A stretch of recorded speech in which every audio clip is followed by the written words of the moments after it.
Morning. Morning. Morning. Morning.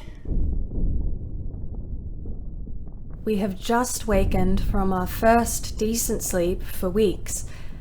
8 glorious, dreamless hours of utter exhaustion.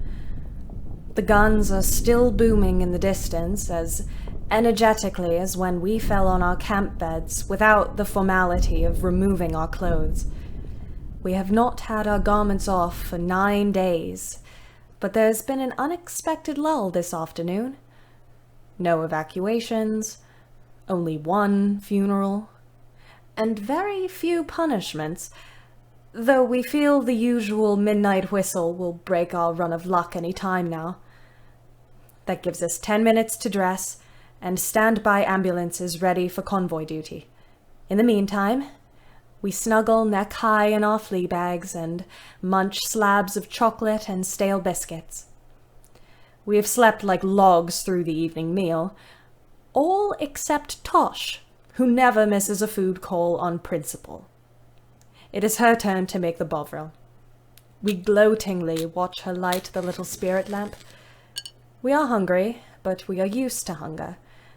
We are always hungry in varying degrees. Hungry, starving, ravenous. The canteen food is vile at its best, and at its worst, it defies description. We have existed mostly on our own bovril, biscuits, and slab chocolate since arriving in France. Who's up for bovril? Oh, me! Nothing like a little hot beef water for the weary soul, eh, girls? It is a discouraging diet for young women of 23, which are 6 ages average, who are doing men's work. Tosh is the only one who can eat the canteen tack without vomiting or coming out in food boils. Also, she has been out longer than the rest of us and is more hardened. I can't take many more meals like that dinner last night. Hair on the food puts hair on your chest. Ugh, really, Tosh. I'd welcome that. I freeze my hide off out there. Haven't shaved my legs in weeks, 'cause it keeps me warm. You all are simply beyond the pale. How do you think those soldiers behave, BF? And aren't we living in hell just like them? We are ladies. No such thing as a lady on the front. Tosh is wandering around in the flickering candlelight, dressed in soiled woolen undervest and a voluminous pair of navy blue bloomers, chain-smoking yellow perils at a furious rate. There's something vaguely comforting in the Amazonian height and breadth of Tosh. She has the hips of a matron, a mind like a sewer, the courage of a giant, and the round, wind-reddened face of a dairymaid. She says she picked up her repertoire of language from the stable lads. Her father is a well-known sportsman. Nevertheless, Tosh is the idol of the entire convoy. I have adored her since the first night I arrived. That first ghastly glimpse of blood and shattered men sent me completely to pieces. We backed our ambulances in a long row. Tosh was next in line to me. She watched me climb down, saw me half fainting, retching my heart out against the bonnet of my bus, slipped from the driver's seat, seized me and shook sense into me. Pull yourself together, you bloody West Kensington lady with your bloody West Kensington tricks. You're loaded. And get back before Commandant spots you. You're holding up the line. Get back. I got back and drove till dawn. Pretty bloody kick-off, Smithy. But wait till you get gas cases, or worse, liquid fire. I don't think I can go on. I can't face those stretches of moaning men again, bleeding and raving. Oh, really? And what about the admiring family at home who are basking in your glory? My girl's doing her bit, driving an ambulance very near the line. Will they let you go off, Smithy? Not likely. You'll never have the pluck to crawl home and admit your ordinary flesh and blood. It takes nerve to carry on here, but it takes as much to go home to flag-crazy mothers and fathers. Lend me your scissors, Bug. What are you going to do with them? You're not going to cut off your hair, Tosh. Your lovely hair. Why should I be a free lodging house for waifs and strays? Oh, Tosh, how can you? Short hair's terribly unfeminine. I wouldn't cut off my hair for anything. No, you vain little scut, you'd rather crawl. And no wonder I couldn't sleep. A bloody platoon. I bet you'd all find you're as alive-o if only you carried out a smashing attack. I'd rather not find out. Of course you wouldn't, dear. Bug, can you give me a look? I'll cut mine too if I'm lousy. Sure, then you check me. Deal. Perhaps we'll be a whole troop of shorn lambs. We get lice from the sitters, the cases well enough to sit beside us in front of the ambulances. Straight from the field dressing stations. Before that, straight from the trenches. Who can wonder the sitters are alive with vermin? Tosh has cut her hair half off now, giving her a curiously lopsided effect. I wish I had her courage, but a mental vision of Mother restrains me. Poor Mother would die of horror if I came home on leave with my hair cut short as a man's. She wouldn't understand the filth and beastliness after my cheery letters home. Besides, Mother has always been so proud of my hair. It is long, but thin and mouse-colored, nondescript, like its owner, like its owner's name. Helen Smith. Helen Z. Smith. How jealously I preserve the secret of that Z bestowed on me by my mother. Z was the heroine of a book Mother read the month before I arrived on Earth. She wanted me to grow up like Z, the paragon of beauty, virtue, and womanliness. Mother has been sadly disappointed over the first. I am still the second, but the third, well, Z was never an ambulance driver somewhere in France. You'll look awfully unsexed, Tosh. Unsexed? Me? With the breasts of a nursing mother? You're clear, Edwards. Now check me. Oh, thank God. I couldn't bear to see Edwards cut her gorgeous red curls. What would your beau think? Edwards does have gorgeous locks. You, on the other hand, BF. Tosh, really? Inwardly, we are proud to think our stomachs no longer heave up and down at the sight of a louse. After all, a few vermin more or less makes little difference. Our flea bags are full of them, in spite of Keatings and Lysol, and our bodies a mass of tiny red bites with the top scratched off. We are too hard worked to spare the necessary time to keep clean. It is 4 weeks since we had a bath all over, 9 days since we had a big wash. We haven't had the time. We dare not hot bathe in case we have to go out immediately afterwards into the snow. The last girl who did it is now in hospital with double pneumonia and is not expected to live. All done. Now I'll just crumple this newspaper full of the devils, stick it in my chamber pot, and light a match.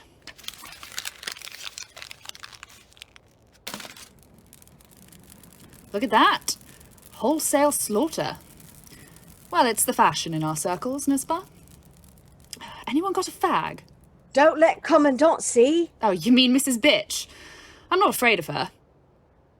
Yesterday, I had committed the awful offence of warming my hands near the canteen fire because they were too frozen to go on cleaning my engine, and Commandant caught me. What are you doing here? You're supposed to be ambulance cleaning, I thought.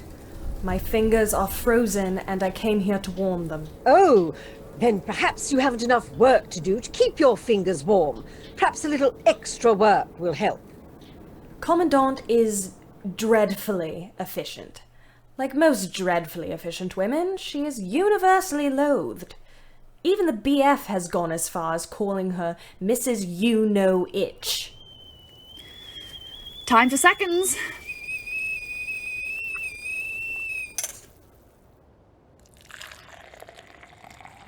If there isn't a parcel soon with a new supply, we go out empty tomorrow. You look like a Shakespearean page, Tosh. Or Rosalind. I hate being lousy. I quite like it. Oh, me too. Not I. Thank God I'm clean. Must be your guardian angel, BF. Mine's gone on strike. What was supper like, Tosh? Shite! Tosh! Tosh christened her the BF, but we are quite convinced that, although flattered at being on nickname level with the niece of an earl, she hasn't the vaguest notion that the cryptic letters signal anything other than her own initials, Bettina Farmer. The BF is very fond of talking about doing her bit. She would go down terribly well with my parents.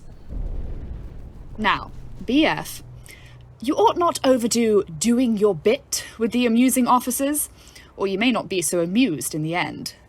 I can tell by your face, Tosh, you're being obscene. But I do not see your point. Oh, you'll see that if you overdo doing your bit, won't you, girls? Do you know what she means? BF.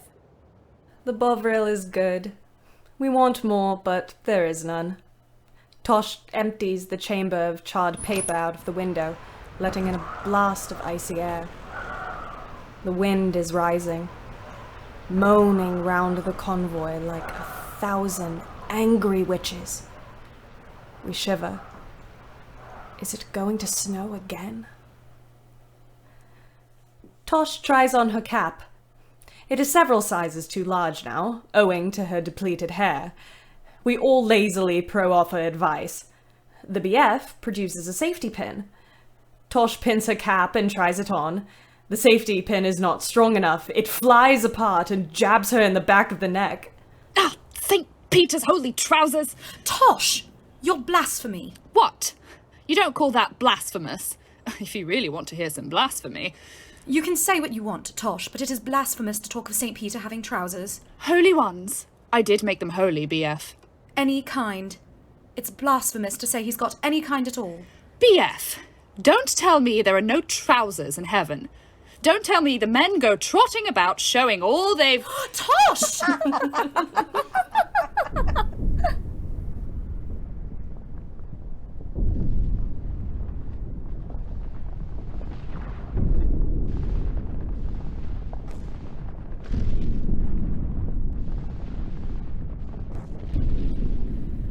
In the silence, the guns grow ominous and audible.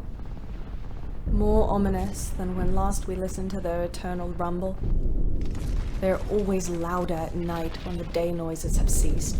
God, I hate those bloody guns. We stare ahead. We hate and dread the days following on the guns when they boom without interval. Trainloads of broken human beings. Half-mad men pleading to be put out of their misery. Torn and bleeding and crazed men obeying orders like a herd of cattle, dumbly, pitifully straggling in the wrong direction, as senseless as a flock of sheep. My last letter home opens before me, sent in response to innumerable complaints concerning the brevity of my crossed-out field postcards. It is such fun out here, and of course I'm loving every minute of it. It's so splendid to be really in it. The only kind of letter home they expect. The only kind they want. The only kind they will have. Tell them that you hate it. Tell them that you fear it. That you are terror-stricken.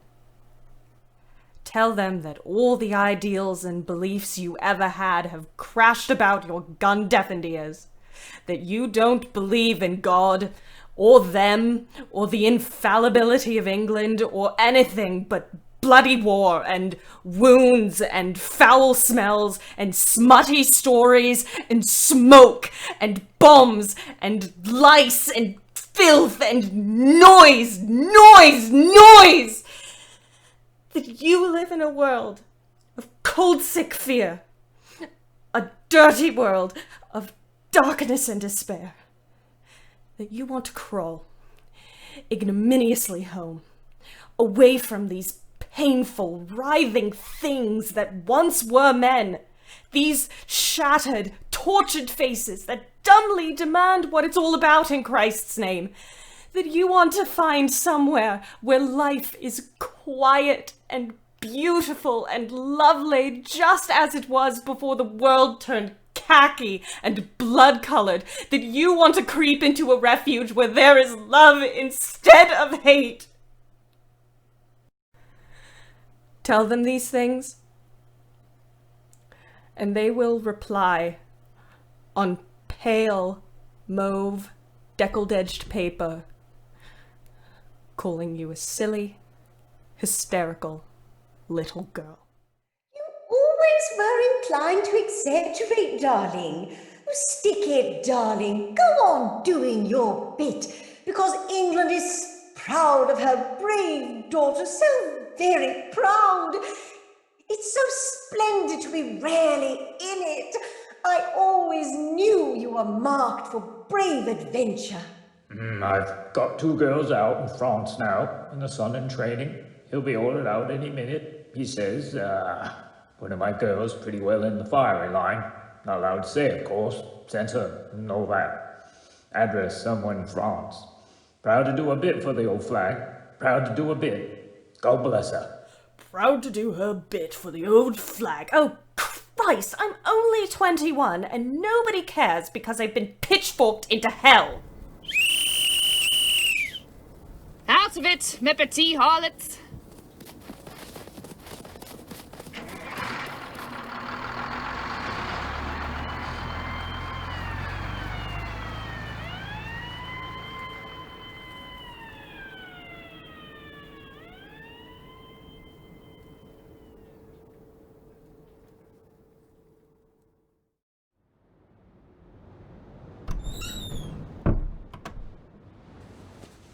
I am the last ambulance home, which means no hot cocoa.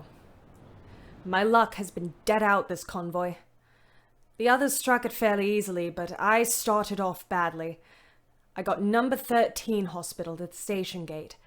Not only the farthest one out of camp, but the one on top of a hill with a rough, detestable, badly winding road dotted with irregular heaps of snow-covered stones, hard enough to negotiate by daylight, but hell to drive up at a crawl with a load of wounded on a pitch-black night. When the slightest jar may mean death to a man inside. We all loathe drawing number 13. It would be my luck on a night when the roads are so ice-polished, the wheels seem to be skating, no grip at all, and the wind is blowing a gale, nearly turned the old bus turtle. Next journey I was too fed up to care. This was not my lucky night with a vengeance. I was carrying a spotted fever case, which meant that after I had been unloaded in the front entrance of number 13, I had to have the ambulance disinfected and myself sprayed until I smelt like a newly scrubbed public lavatory. I dimmed the headlights and drove downhill at a terrific pace to make up lost time. But my luck was again out. Commandant saw me drive in the yard. Where have you been? What do you mean by slacking in this disgraceful manner? I had a spotted fever case. No excuse. You should have been back a quarter of an hour ago. Get reloaded at once. Enough time has been wasted without wasting more in idle conversation. Freezing outwardly, but boiling inside, I backed the bus to the train again to be reloaded with another spotted fever stretcher. I am past caring about my personal safety. Once the ambulance is empty, I can let her rip, and to hell with the consequences. The station yard at last. Have I escaped Commandant? Not late again. I had another spotted fever case. I told you that's no excuse. But number 13 is so far out. You will report for punishment in the morning at 10:30. But I have to clean my own ambulance at 10:30. 10 then. I could have done number 13 in half the time. Less. Mrs. Bitch must give God the inferiority complex twice daily. He took 7 days to make the world, according to Genesis. Mrs. Bitch could have done it in half the time. She can do anything in half the time it takes anyone else. One of these days, I will murder her. Slowly, and reverently, and very painfully. I will take lots of time over it. Unless I meet her coming up the hill with dim lights denoting an empty ambulance, in which case I will crash her bus head-on and take the risk of my own skidding into the valley afterwards. Twice more to number 13. A man vomiting the whole of the last trip. Never ceased for a second, poor fellow. We clean our own ambulances, so I knew what that would mean in the morning. He died as the stretcher bearers lifted him out. I was glad. Out of hell at last. Again to the station, to be told by the sergeant. You can go home. Train is unloaded. You are, you know, the last one out tonight by a good half hour. Back at last. I pull into the ambulance line, switch my engine off, crawl down, stiff and creaking in every joint, bang my chilled hands together to restore circulation, switch my lights off, and tramp into the mess room. The fire, dead. Of course. H.Z. Smith. Present.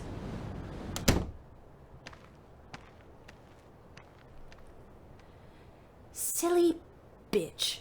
I wish she would drop dead in her tracks. I poke my tongue out at the receding steps on the bare boards and inspect the cocoa jugs, hoping someone has had the decency to leave a spoonful in one. No luck. Empty, as I anticipated. Where are the matches? I stumble over a shoe in the darkness and Tosh mutters, Oh, for Christ's sake. Keep quiet, can't you? How in the hell can I keep quiet when you leave your shoes in the middle of the room and hide the matches?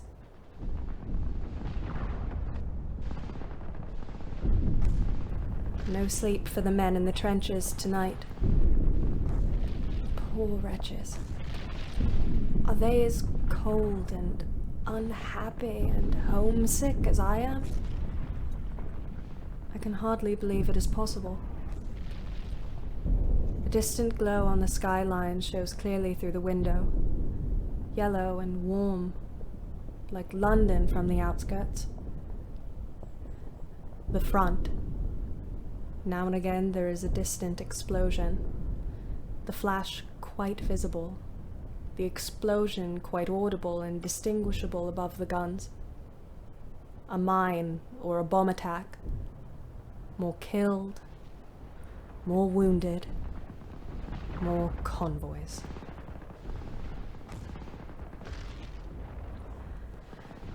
I worm my body into a flea bag.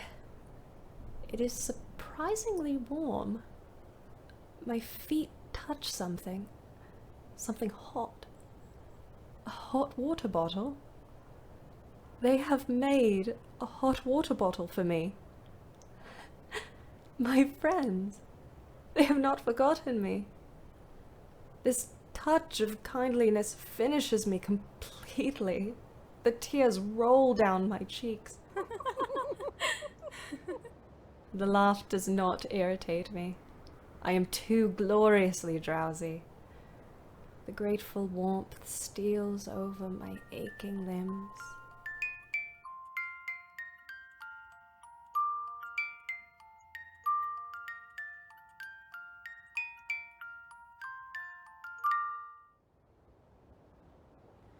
Roll call! Wake up!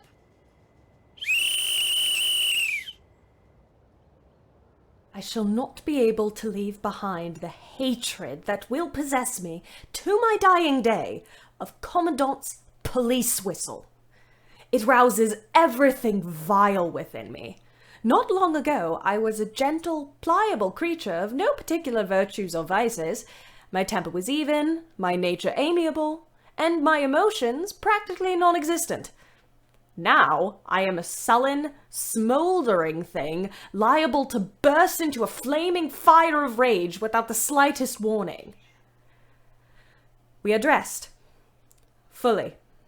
We give each other a short survey. BF, you've a wrinkled stocking. Helen, your hair's sticking out on the side. Where is my bray?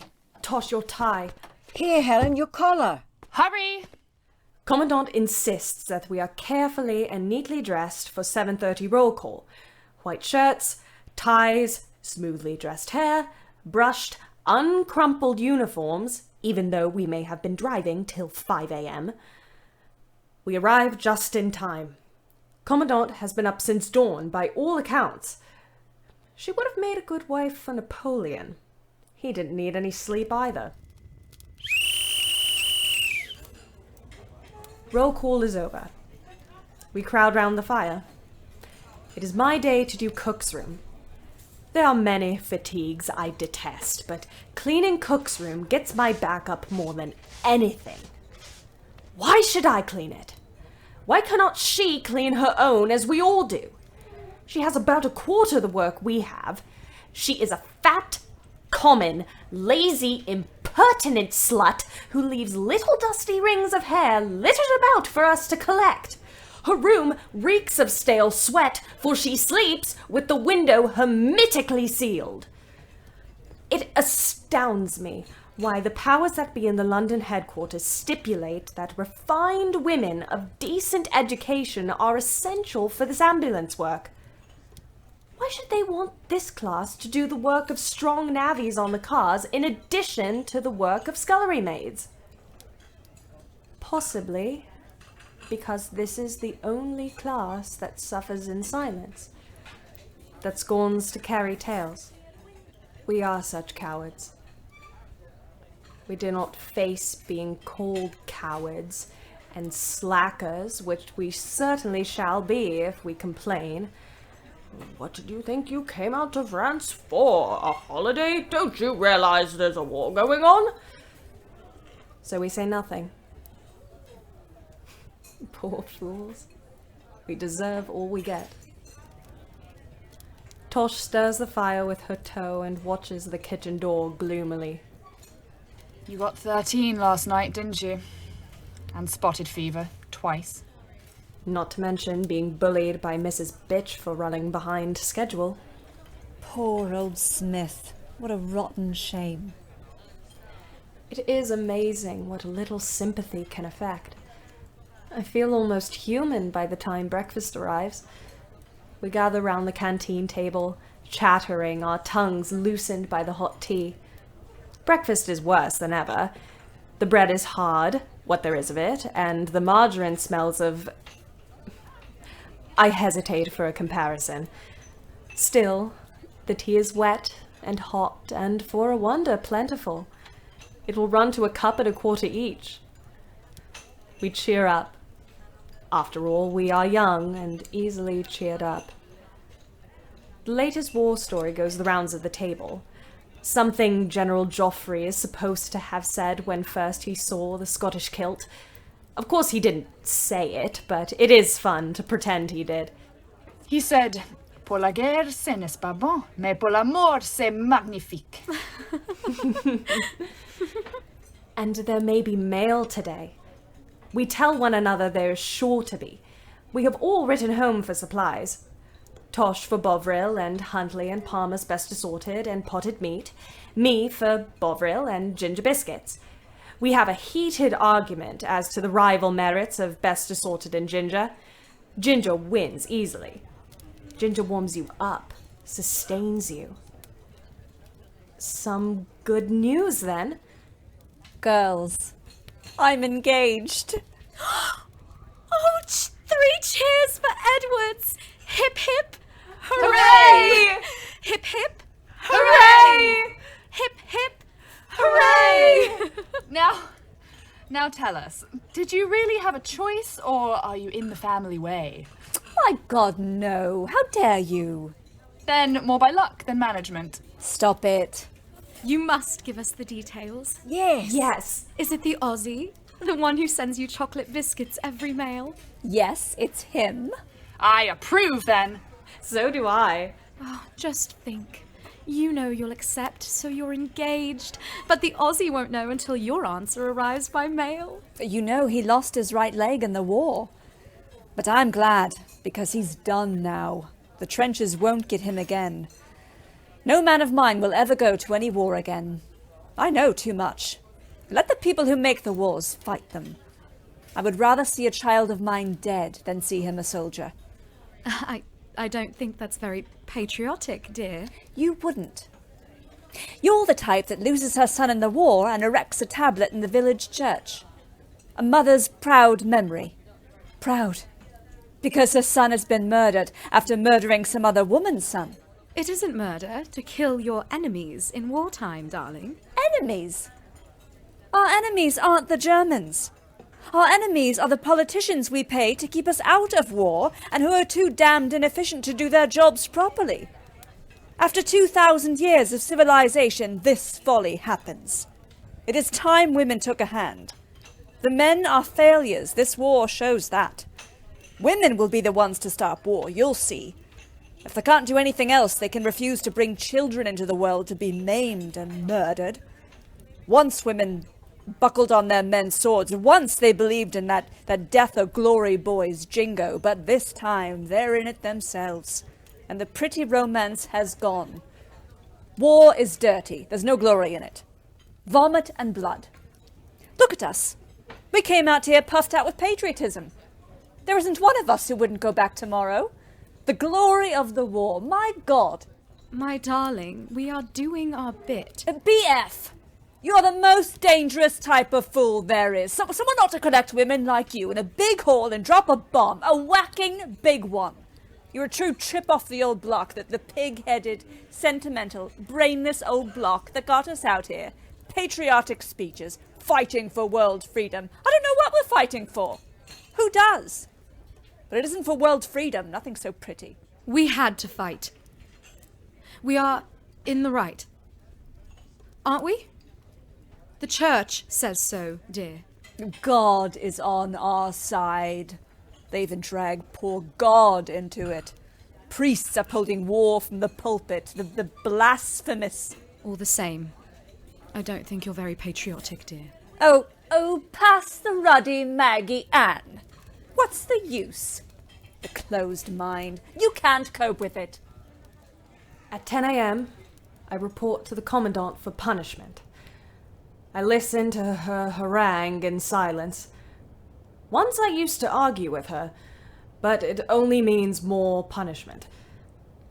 I'm to take tea orderly today and clean Commandant's car in addition to my own. I wonder what she would do if I suddenly sprang at her and dug my fingers into her throat, her strong, red, thick throat that is never sore, that laughs scornfully at germs, that needs no wrapping up even when the snow is up to your chin. Have you nothing to say, Smith? I don't understand, Commandant. What do you expect me to say? Thank you very much. Insolence! You had better clean the WC as well. Perhaps that will teach you discipline. Cleaning an ambulance is the foulest and most disgusting job it is possible to imagine. We are unanimous on this point. Even yet, we hardened old-timers cannot manage it without catting on exceptionally bad mornings. We do not mind cleaning the engines, doing repairs. It's dealing with the insides we hate. The stench that comes out as we open the doors each morning nearly knocks us down. Pools of stale vomit from the poor wretches we have carried the night before. Corners the sitters have turned into temporary lavatories for all purposes. Blood and mud and vermin and the stale stench of trench feet and gangrenous wounds. Poor souls, they cannot help it. Half the time they are unconscious of what they are doing, racked with pain and jolted about on the rough roads, for try as we may, and the cases all agree that women drivers are 10 times more thoughtful than the men drivers. We cannot altogether evade the snow-covered potholes. Our ambulance women take entire control of their cars, doing all running repairs and all cleaning.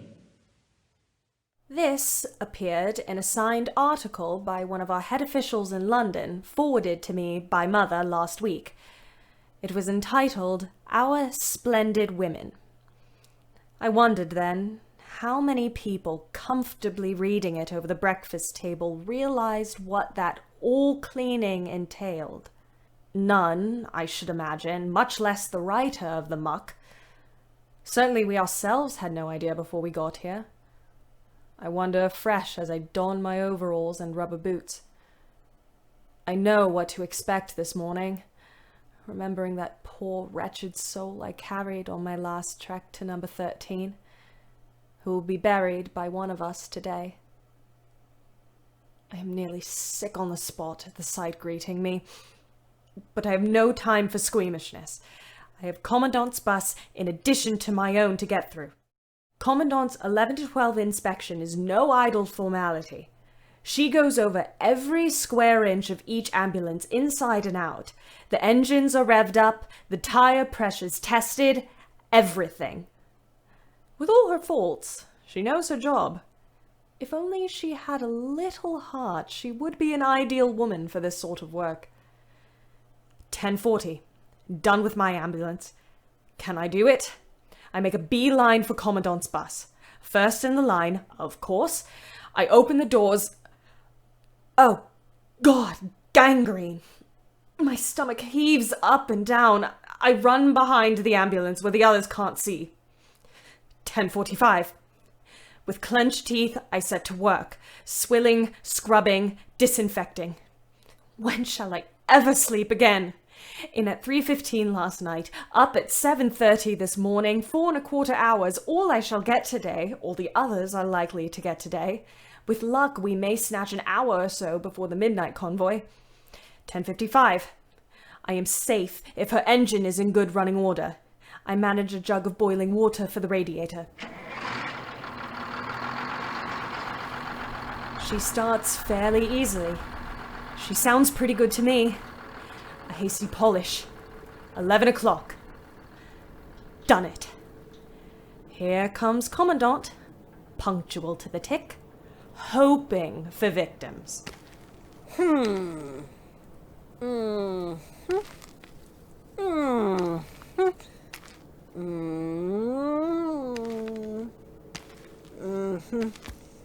All right. Pass with a caution on the polish. You missed 2 spots. But since it's a snowy day, I'll overlook it this time. Free to go. To our rooms to change back into uniforms. No posting yet. That means eating the canteen filth today. We shall probably be poisoned, but we are so starving after our work in the snow, we are prepared to eat anything. Smith! Yes, I thought I told you to clean the WC. I know. I was going to do it after dinner. Please don't lie to me. Perhaps tea orderly tomorrow as well as today will assist your memory in the future. I change back into overalls, get a pail, and stagger to the WC. When I'm done, I take the pail out to the outhouse and meet Tosh coming in. What have you been doing? Cleaning the loo. You ladies with influence. Dinner is nearly over by the time I have changed. One mouthful and I finish. This soup stew literally stinks. Tosh lifts a spoon and grins. Bon appetit! Being tea orderly has its compensations on a foul day like this. I am not sorry to be kept busy in the canteen setting cups and saucers and cutting bread. At least there is a fire there. Although it means waiting on 40-odd impatient drivers from 3 till 6:30.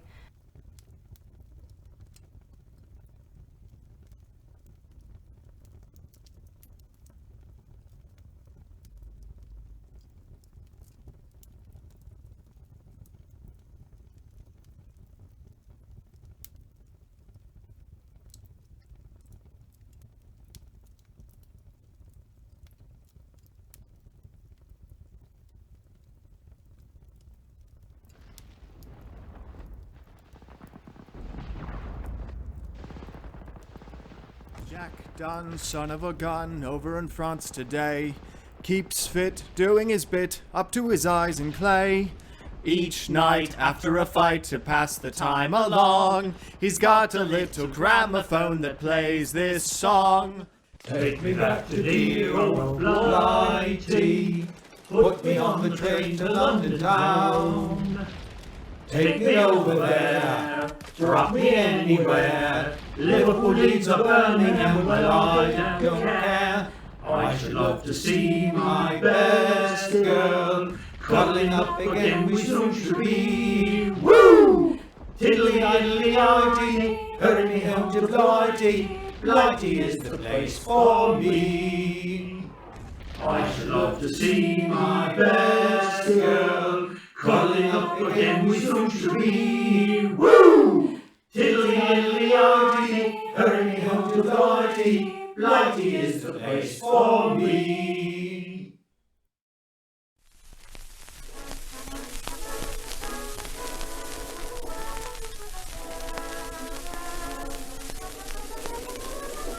Jack Dunn, the son of a gun, over in France today. He's fit, doing his bit, up to his eyes in play. Each night after a fight to pass the time along, he's got a little gramophone that plays his song. Take me back to dear old Blighty, put me on the train for London town. Take me over there, drop me anywhere, Birmingham, Leeds or Manchester, well I don't care. I should love to see my best girl, cuddling up again we soon shall be. Whoa, tiddly-iddly-idy, hurry me home to Blighty. Blighty is the place for me.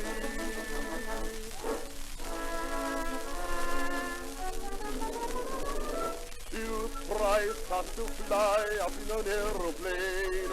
In France, taking a chance, we see us down again. Poor Bill, feeling so ill, yelled out to Pilot Brown. Steady a bit, you fool, we're turning upside down. Take me back to dear old Blighty. Put me on the train for London town. Oh, take me over there, drop me anywhere. Birmingham, Leeds or Manchester, well I don't care. I should love to see my best girl cuddling up again we soon shall be. Whoa, tiddly-iddly-idy, hurry me home to Blighty. Blighty is the place for me.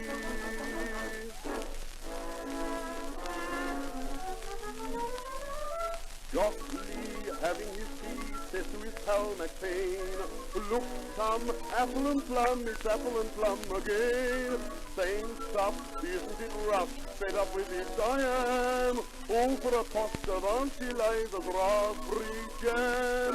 Take me back to dear old Blighty. Put me on the train for London town. Take me over there, drop me anywhere. Birmingham, Leeds or Manchester, well I don't care. I should love to see my best girl cuddling up again we soon shall see. Oh, tiddly-diddly-ighty, hurry me home to Blighty.